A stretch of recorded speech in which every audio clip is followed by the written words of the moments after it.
Ah, ça commence déjà à manquer de nourriture, x2. Là.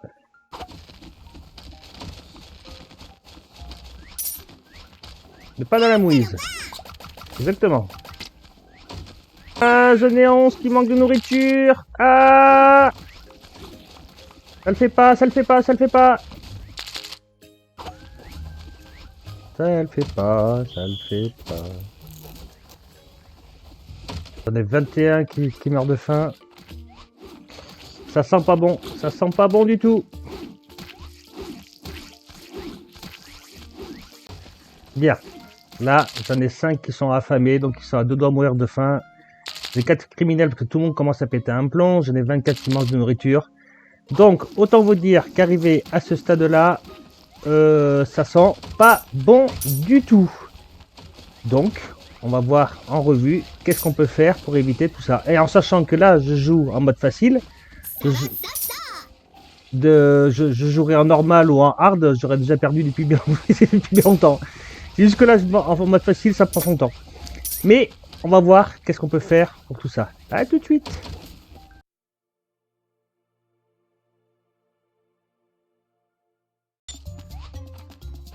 Et bonjour à tous, c'est Damfo, Ronin pour les intimes. Je profite de cette petite attaque de zombies. Aujourd'hui, on va voir comment gérer sa nourriture sur Ratopia. Bon, alors malheureusement, je suis pas assez doué pour faire des tableaux XL et patati patata avec des graphismes, de la mort qui tue, des trucs super bien, tout ça. On va faire ça, entre guillemets, à l'ancienne, à l'arrache, mais je vais vous expliquer en gros, dans les grandes lignes, les principales bases, on va dire, de la nourriture sur Atopia. Ok, bon, je suis pas dans ça. Donc, quand vous commencez le jeu, vous avez le camp collect. Le camp collect, quand vous commencez une partie, bon, on verra ça un tout petit peu plus tard, mais au camp collect, voilà, il y a toujours 2-3 épis de blé qui traînent par-ci par-là. Normalement, ça peut tenir, on va dire, entre 5, 10, voire 15 colons. Pour moi, grand max. Après, c'est suivant la carte, bien sûr. Mais pour moi, ça fait 10-15 colons grand max. Très rapidement, vous aurez besoin de la première ferme. Alors, il y a 99% de chances que ce soit la ferme céréalière, qui est très bien. Franchement, c'est une très belle, très bonne farm. Voilà, qui va produire contre 8 d'eau, qui va produire 30 grains. Principe aliment de base, on va dire, des ratoyens, c'est la plus courante. Vous pouvez en poser 1, 2, 3, 4, ça n'a pas d'importance. Du moment que ça génère. En sachant qu'après, il va vous falloir broyeur pour avoir de la poudre d'os et de la poudre de chaux. En sachant que moi, alors je dis bien c'est moi personnellement, d'après mes estimations, je compte une ferme céréalière ou une ferme de base. C'est quoi les fermes de base? C'est la ferme céréalière, c'est le verger de baies et la ferme à champignons. A noter que le verger de baies est devenu accessible aux classes basses. Vous savez qu'il y a les classes basses, les classes moyennes et les classes hautes. Avant, le verger de baies n'était réservé que aux classes moyennes et aux classes hautes. Là, depuis l'une des dernières mises à jour, ils ont laissé l'autorisation aux classes basses de manger des baies. Merci, c'était très gentil. Parce qu'avant, on n'avait que la ferme céréalière et les champignons en grosse farm de nature. Donc, vous aurez la ferme céréalière qui est généralement la première qu'on pose. Et si vous avez une jungle, le verger de baies. Et si vous avez le biome avec tous les minerais, là, style cave, vous avez les champignons à portée de main. Donc ça, voilà, c'est les 3 grosses farms de nourriture principale dans le jeu. Oui, donc je disais, il faudrait, pour bien faire, compter entre 20, autour des 20 ratoyens par farm. Que ce soit ferme céréalière, verger de baies ou ferme à champignons, compter tous les 20 ratoyens, poser une farm. Voilà. En plus du camp collect, hein, vous laissez toujours le camp collect actif. Bon, même en hiver, bon, il tournera pas beaucoup, voire pas du tout. Enfin si, il y a juste une seule plante qui peut ramasser, mais elle n'est pas comestible. Mais sinon, voilà. Après, en autre nourriture, vous avez quoi d'autre? Vous avez la boucherie. La boucherie qui donne de la viande. Hop. Voilà. Contre du lapin et des grenouilles. Ça donne, le lapin donne 5 de viande et la grenouille donne 4. Ça, c'est pareil. Ça fait un petit complément. N'hésitez pas à en poser 2 minimum. Ça fait toujours... Bon, de toute façon, des lapins, généralement, ça se trouve assez facilement. Et les grenouilles, il suffit d'une jungle bien placée et puis ça tourne tout seul. Vous n'êtes pas obligé de poser les boucheries côte à côte. Je crois que c'est ce que j'ai fait, moi, d'ailleurs. On va aller checker ça. Donc là, j'ai mis mon chasseur qui est là. Ferme céréalière qui est ici. Ouais, c'est ça, j'ai commencé à me poser un deuxième. Donc ça, c'est le boucher. Lui, il va faire de la viande. De la viande. Après, il faut aussi du cuir, des os et tout ça. Mais là, on parle que de la nourriture. C'est un petit complément. C'est pas mal, ça dépanne beaucoup. Surtout qu'après, pour les classes moyennes et classes hautes, il va falloir beaucoup de viande pour faire d'autres styles de nourriture. Et enfin, vous avez, qui est ici, qui peut se trouver assez facilement. Après, ça dépend vraiment vos cartes. Il y a des maps où il y a énormément d'eau, il y a des maps où il faut courir les 3/4 de la map pour aller choper un petit bassin avec 3 poissons dedans.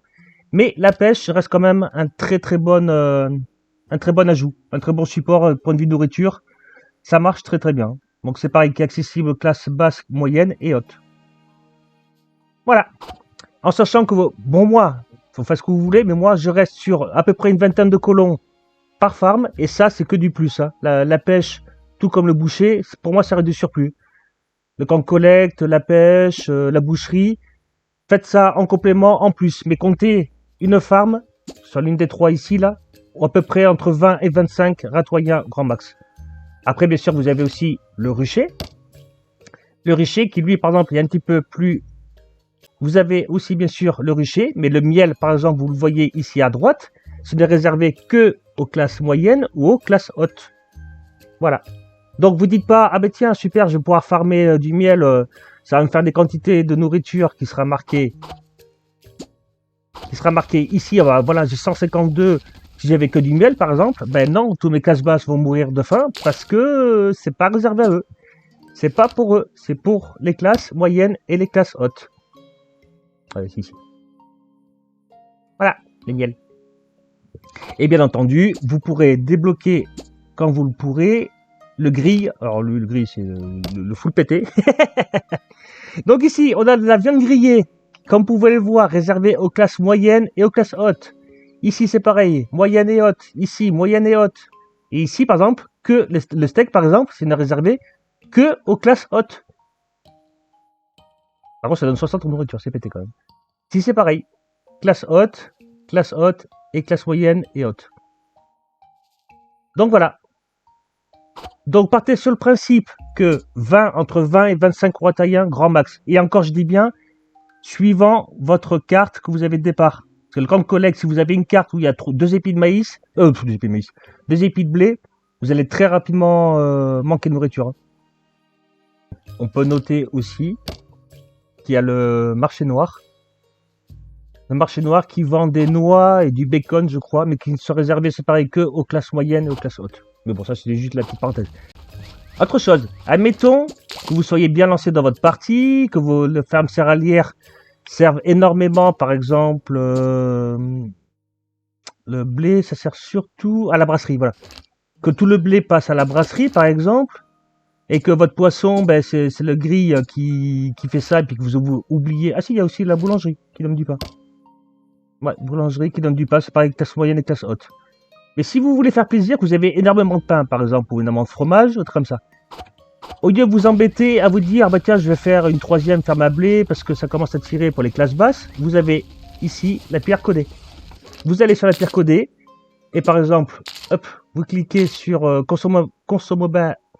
consommabilité des ressources, ça part par les NAM s'il te plaît, hop, et ici vous cliquez, par exemple, ben voilà, le pain, qui normalement n'est réservé que aux classes. Reviens ici. Le pain qui est réservé par exemple qu'aux classes moyennes ou aux classes hautes, je peux faire en sorte de le loquer pour que ça passe aux classes basses aussi. Donc par exemple si je fais ça, ben, le pain ne sera accessible qu'aux classes basses. Je peux laisser ça, comme ça tout le monde peut manger du pain. Hop, on peut l'appeler par exemple pain pour tous. Oui. Voilà, pain pour tous. Génial. Donc à partir de ce moment-là, et que vous avez appliqué la loi, ça veut dire que là, la boulangerie, si je fais une boulangerie, n'importe qui pourra manger du pain, même les classes basses, et ainsi de suite. J'ai mis une petite table. Ouais, c'est trop choupi. Donc moi, par exemple, ici, j'ai 26 colons, j'ai fait une ferme à blé, j'ai mon camp de collecte qui ramasse, j'ai un boucher, j'en ai qu'un, et je suis à 151 de nourriture. Voilà. Là, je sais que, par exemple, quand ça va arriver autour des 35, même si j'ai un 2e boucher, qui sera ici, là, qui est en train de se faire, même si j'ai un 2e boucher, je referai une autre farm. Alors, peut-être pas céréales, ce sera peut-être champignons ou je sais même pas ce que j'ai d'ailleurs. Qu'est-ce que j'ai? Ah ben j'ai champignons par exemple, voilà. Ou verger B, c'est en cours. Ben voilà, je ferai l'un des deux, ou peut-être les deux en même temps. Mais partez sur le principe que entre 20 et 25 citoyens, faites une farm. Une ferme, ou du comme vous voulez. Voilà. Voilà. Ben, je crois qu'on a fait le tour pour la nourriture en espérant que ça aura pu vous aider un peu. Gardez juste en tête, entre 20 et 25 colons, faites une ferme. Ferme à blé, ferme à champignons, ferme à verger. Attention quand même à la ferme à verger qui demande le broyeur, qui demande obligatoirement le broyeur. Hop, ferme à verger qui demande obligatoirement soit du slime ou soit le broyeur. Donc slime dit jungle obligatoire. Parce que vous pouvez très bien acheter des baies via le marchand. Hein. Ça c'est pas un problème. Moi ça m'arrive très souvent d'acheter par le poste de commerce, vous pouvez acheter des baies. Hein. Mais bon, si vous n'avez pas de slime ou si vous n'avez pas encore le broyeur débloqué, ça ne sert à pas grand chose. Donc voilà, c'était une petite aide pour la nourriture en espérant que ça vous a aidé un peu. Oui, des nouveaux migrants, on va aller voir ça. En espérant que ça vous a aidé un petit peu.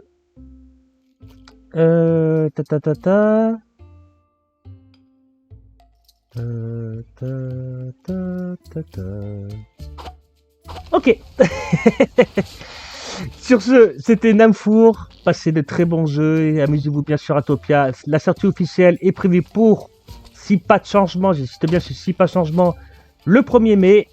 On se retrouvera d'ici là de toute façon. Je vous fais plein de gros bisous et je vous dis à la prochaine. Tchuss!